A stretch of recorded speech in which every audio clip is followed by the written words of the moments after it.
Bienvenidos a un nuevo encuentro semanal de Miradas Constructivas, nuestra cita semanal en Real Estate TV, y hoy tenemos el inmenso placer de recibir al arquitecto Sandro Ortiz. Sandro es egresado de la Universidad de Buenos Aires en la carrera de arquitectura, es consultor, es docente, trabaja muy a diario en todo el tema que tiene que ver con la tierra urbana, y ese es el tema que queríamos charlar con él. Gracias, Sandro, por venir, un gusto. Gracias, Mario, por la invitación. Un gusto, como siempre, estar con vos. Bueno, gracias. La idea es un poquito hablar de la tierra urbana y de la tierra urbana concretamente en la ciudad de Buenos Aires. A veces es difícil descontextualizar cuando uno habla de tierra de una localización específica, ¿no? Y entonces un poco la idea es hablar de este fenómeno de la tierra en la ciudad de Buenos Aires, cómo ha impactado el código urbanístico, que ya tiene unos años de vigencia, y cómo está evolucionando este segmento dentro del sector inmobiliario. Bueno, mira, lo que sucede con el tema de la tierra urbana, particularmente en la ciudad de Buenos Aires, es que tiene alguna característica particular, como por ejemplo, que dependiendo del momento del ciclo, hay áreas, hay zonas que son más demandadas que otras, Ujú. ¿verdad? Entonces, en este momento que no hay, por ejemplo, crédito hipotecario, como ya hace varios años, te diría varias décadas, solamente en algunos veranitos que existe eso.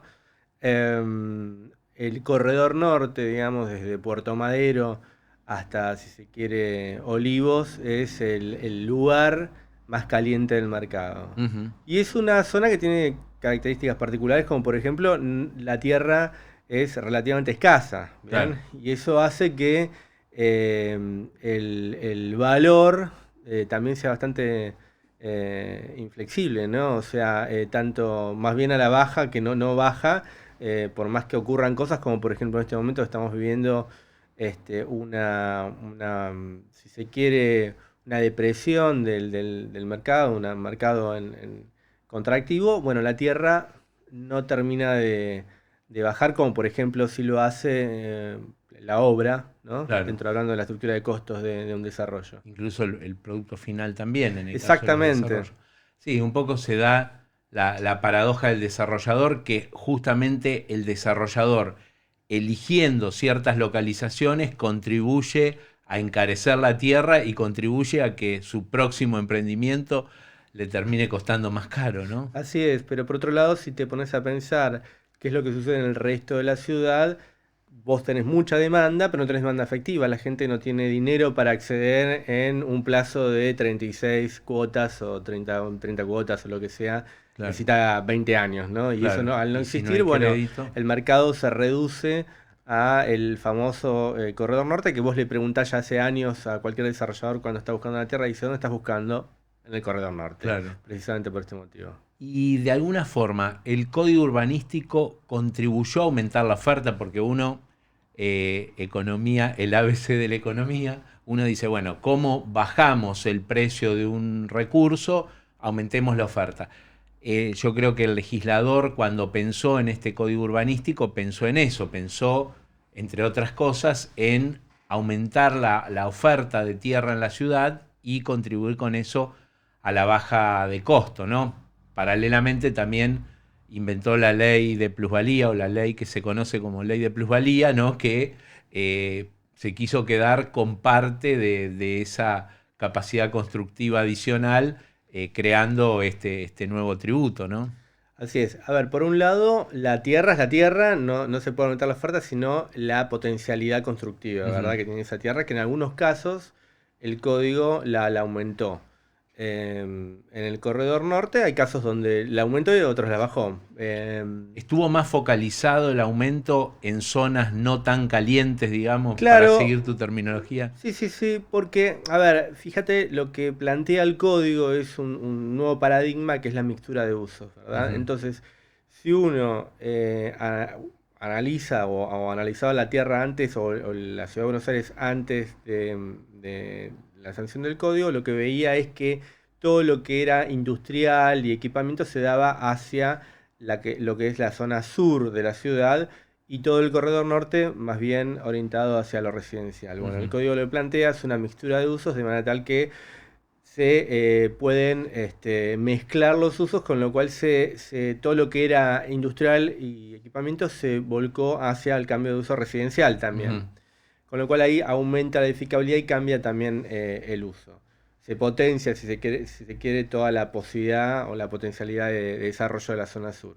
Pero bueno, tenemos este tema de ciclo y también que hace que no sea del todo atractiva para desarrollar. Con respecto a esto que decís, eh, habíamos hablado hace un ratito de que el código, lo que tuvo bueno, el código, si se quiere, es que fue anunciado con mucha antelación, dos años antes. Muchos desarrolladores haciendo land banking compraban tierra con la expectativa de justamente capturar esa mayor edificabilidad, y en algún punto lo hicieron al comprar esquinas, ¿no? Que las esquinas tenían una superficie chiquita, al multiplicada por el FOT, te daba una Claro. edificabilidad muy chica, con lo cual tenía un precio relativamente Con accesible. el criterio morfológico subieron mucho la capacidad Exacto. constructiva. O sea, si uno tuviese que hacer como un resumen de qué tierras se beneficiaron con el cambio normativo, uno diría las esquinas, precisamente por este tema, porque el catastro achica la superficie de los lotes en esquina, con lo cual tenían poca edificabilidad, quedaban como enanas respecto del resto de la manzana. Ahora bien, por otro lado, también esa captura de plusvalía no solo la tenía el privado que tenía la tierra. En este caso, los desarrolladores que con antelación al código compraban la tierra precisamente para capturar esa mayor edificabilidad, sino también el gobierno de la ciudad a través de la ley de plusvalía. Y lo que sucedió es que en realidad en esa primera ley tarifaria, las incidencias estaban muy sobrevaluadas. Con lo cual, en algún punto se neteó esa plusvalía, ese plusvalor que ganaba el desarrollador al haber hecho si se quiere, esa apuesta. Pero bueno, después con el tiempo la plusvalía, la incidencia, la ley tarifaria va cambiando y se va ajustando más a mercado. Obviamente después de la pandemia esto se desdibujó un poquitito y otra vez tenemos un desvío respecto de lo que es el mercado, ¿no? Una pregunta recurrente de los alumnos en los cursos, ¿no? Algo muy general, porque incluso con la pandemia también tenemos la posibilidad de dar cursos para distintos países de Latinoamérica. Y una pregunta recurrente, gente de la Ciudad de Buenos Aires, gente del interior, gente de países de la región.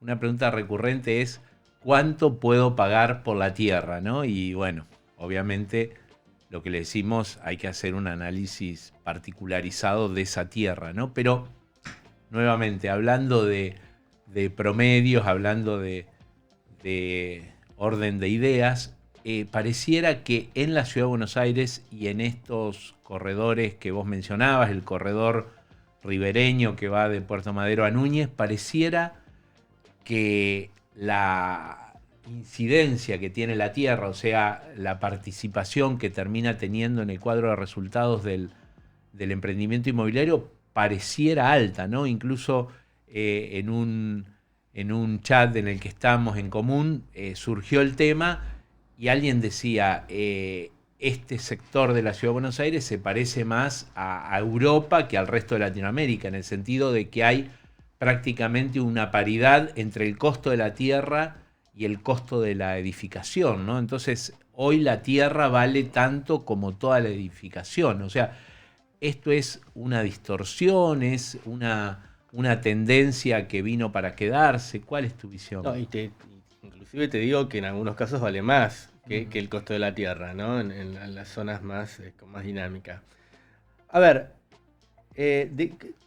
¿cómo se evalúa una tierra? ¿Cómo se tasa una tierra, no? Y resumidamente tiene que ver con qué negocio puedes hacer arriba de esa tierra, ¿bien? Para decirlo de una manera como muy sintética y para que se entienda. Entonces, finalmente, acá hay dos cuestiones, ¿no? ¿Cómo evalúa y cómo tasa el mercado y cómo evalúa y cómo tasa un desarrollador profesional, que son dos como universos como distintos. Por un lado, la tierra, el mercado inmobiliario, los inmobiliarios lo tasan a través de comparables, es decir, justamente esto, hablamos, la incidencia, ¿verdad? Entonces establecen una incidencia que acá viene un primer problema, que es ¿qué incidencia? Claro. Porque uno podría decir, bueno, la incidencia promedio en la ciudad de Buenos Aires es en torno al, vamos a decir, $500 por metro cuadrado, ¿bien? Pero la verdad es que no te sirve para nada. Bueno, entonces uno diría, bueno, vamos a ir a la incidencia promedio por barrio. Y tampoco te sirve en realidad, porque la tierra es singular y depende de su ubicación. No es lo mismo una tierra que está en la esquina, que está en una zona, una avenida, a mitad de cuadra, etcétera, ¿no? De las dimensiones físicas de la tierra, las posibilidades de producto que te da.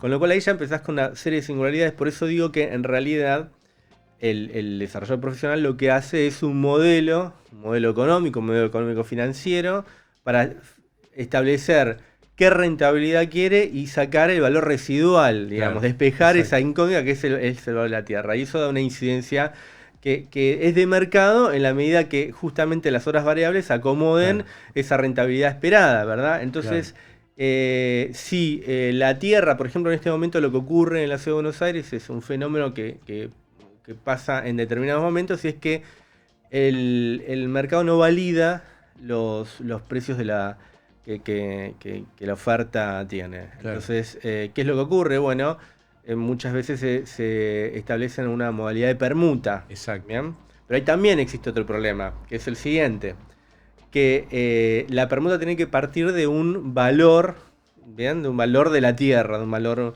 monetario. Y si ese valor no se acomoda, digamos, a la realidad, el tema es después cómo haces la cuenta para saber cuántos metros. Claro. Sí, porque vos tenés que eso afectarlo lo tenés que dividir por una cantidad por un valor, digamos, por un valor de venta o de costo o intermedio o lo que sea.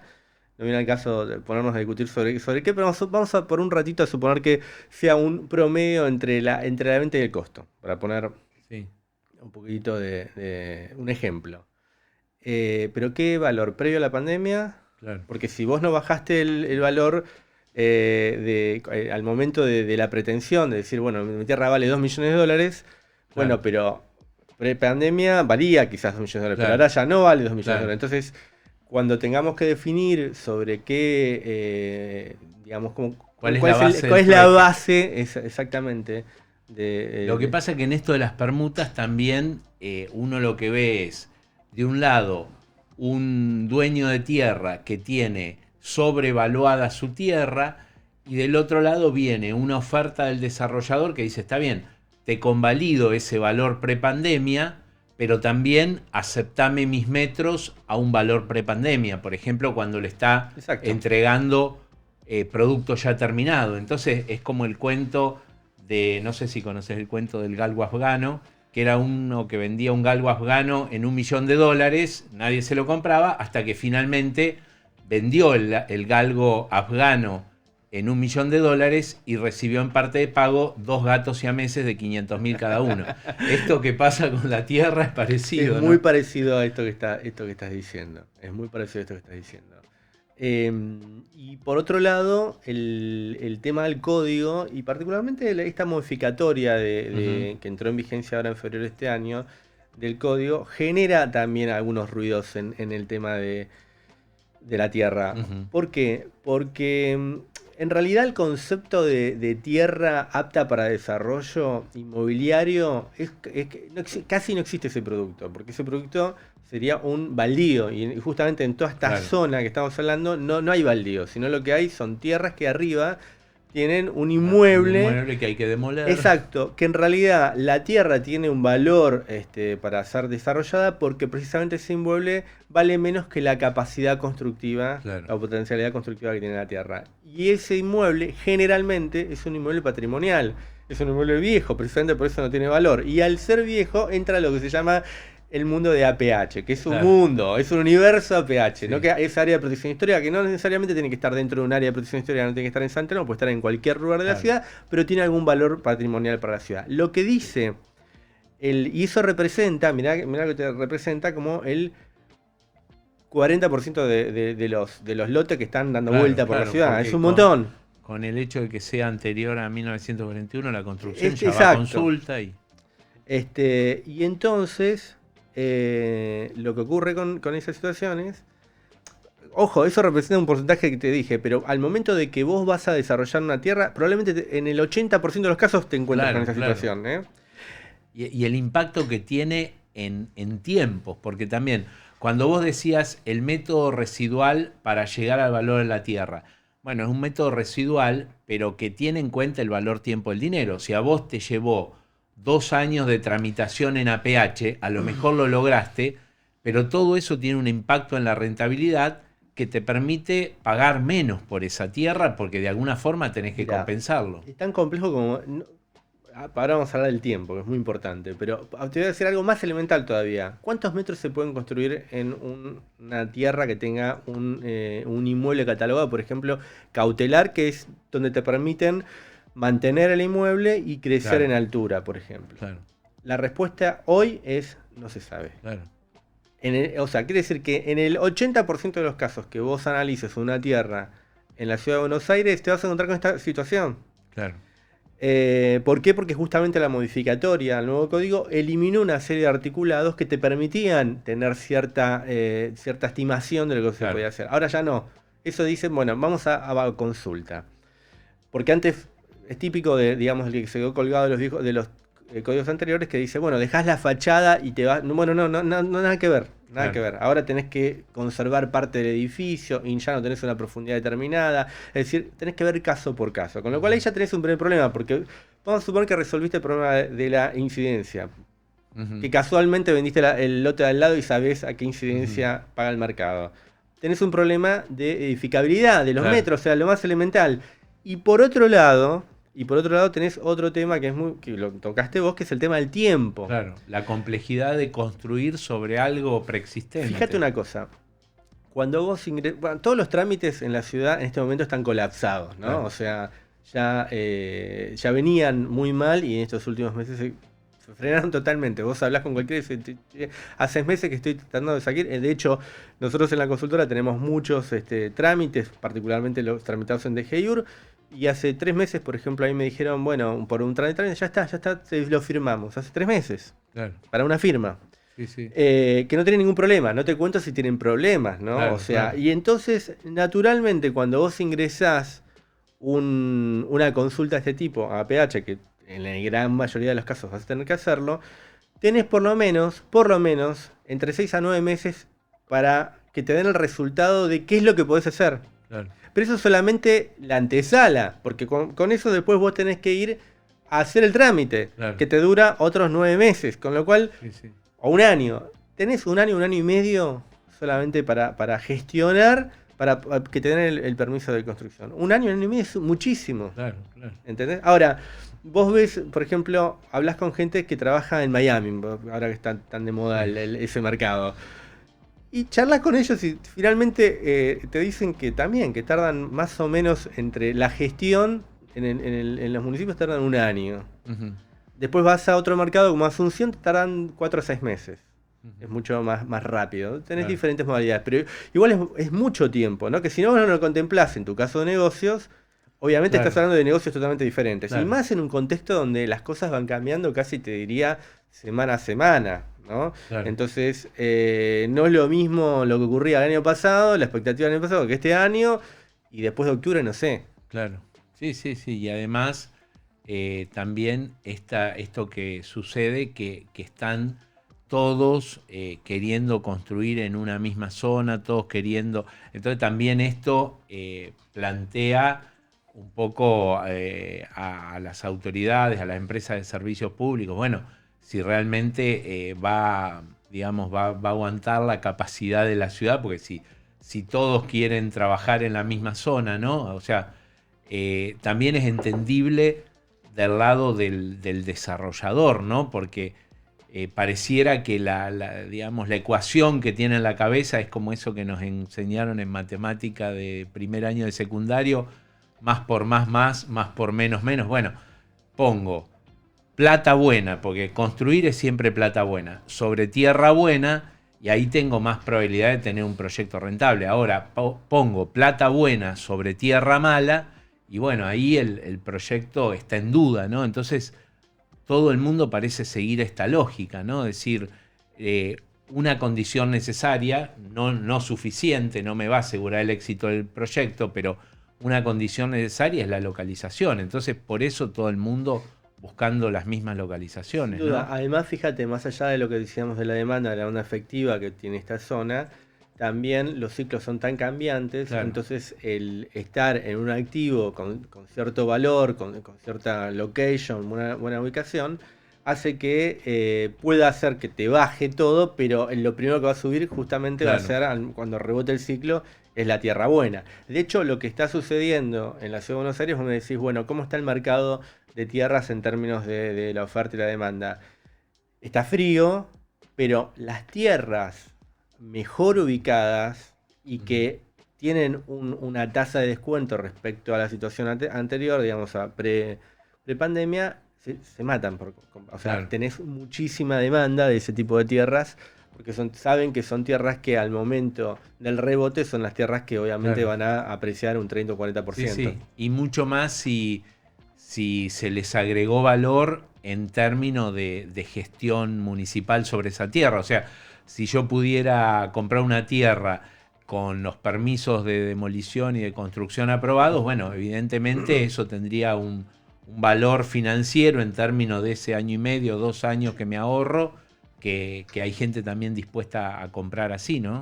Sin duda, de hecho lo que está sucediendo es que vos hablás con los estudios de arquitectura o inclusive con consultoras que están desbordados de trabajo más que Ujú. nunca. ¿Por qué? Porque para preparar un desarrollo inmobiliario, un proyecto, para iniciarlo, tenés un proceso muy largo. Hablamos de la gestión, hablamos de la estructuración del negocio, el financiamiento, o sea, lleva mucho tiempo.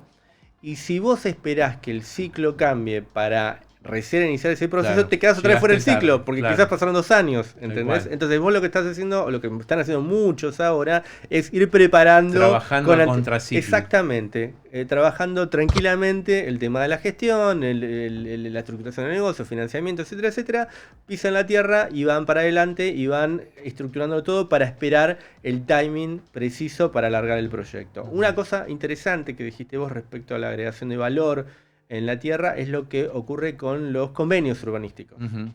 que es una modalidad, es una herramienta que en realidad existe ya hace varios años y es a nivel de toda la Argentina, pero la promocionó en este último tiempo el gobierno de la Ciudad de Buenos Aires con un primer llamado a convenios urbanísticos y fue muy exitoso. Ujú. Entraron más de 100 proyectos con la expectativa de firmar un convenio. Esto es un convenio, significa que el privado puede pedir una excepción a la norma, algo totalmente que no tiene nada que ver con la norma, obviamente que tenga algún criterio urbanístico, Claro. por supuesto, y en contraprestación ofrece dinero, ofrece obra pública, ofrece Infraestructura infraestructura urbana. urbana, ofrece inclusive una tierra en otro lugar de la ciudad para Ujú. hacer una escuela, lo que sea, Ujú. una plaza.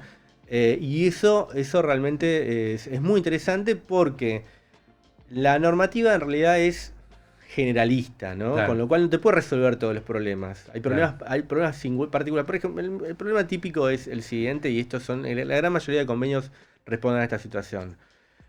Las torres fueron vedadas, En el prohibidas nuevo o ya código no por el nuevo código urbanístico. urbanístico. Y sin embargo, hay lotes, Claro, ¿no?, que están en lugares donde están llenos todas las manzanas son torres. claro. Entonces vos, ¿qué vas a hacer? ¿Un edificio enano? Bueno, eso es una disrupción dentro de lo que es la morfología Iría y en se trata... contra del criterio de Exacto, morfología. exacto. Del espíritu del código Claro. que quiere regularizar. Bueno, con lo cual lo que se puede hacer a través de un convenio es pedir enrazar con las torres que están, que son linderas y tiene su lógica. Me Claro. parece que resuelve un problema también para la ciudad en términos de urbanísticos de morfología y también en términos de facturación, ¿no? Claro, claro. Porque la contraprestación son a valores casi de mercado, están un poquito por debajo del mercado y por eso son interesantes, pero con eso tiene teóricamente capital para después invertir en otro tipo Claro. de obras o de infraestructura de la ciudad.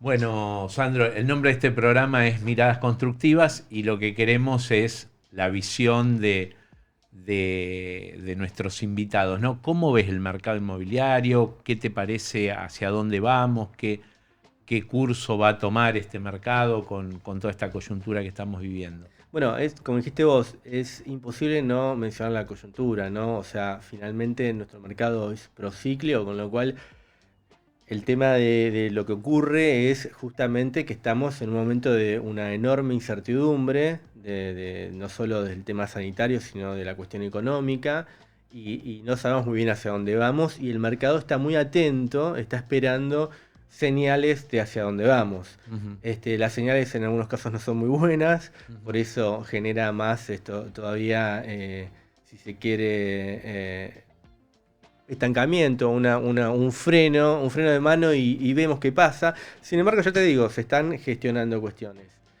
A mí me gustó mucho el artículo que vos escribiste en la comunidad de negocios inmobiliarios en la revista, Ujú, que hablaba de la inteligencia emocional. Me parece que es un momento donde más allá de las cuestiones duras, de los indicadores, de las variables duras, el tema de adaptarse, ¿no? El tema de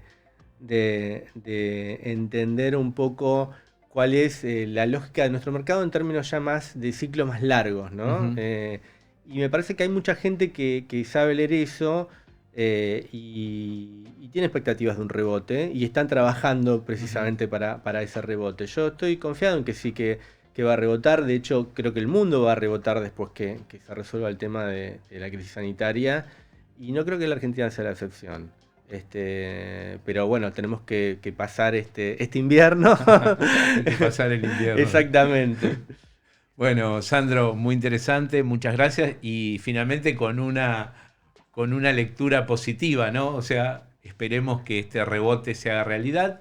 Y bueno, y la realidad de todos estos proyectos que se están llevando adelante, gente que está trabajando en lograr aprobaciones, también nos habla de que hay gente mirando el largo plazo. Así que muchas gracias, Sandro, de nuevo. Y muchas gracias a ustedes por acompañarnos y nos vemos la próxima semana en una nueva edición de Miradas Constructivas.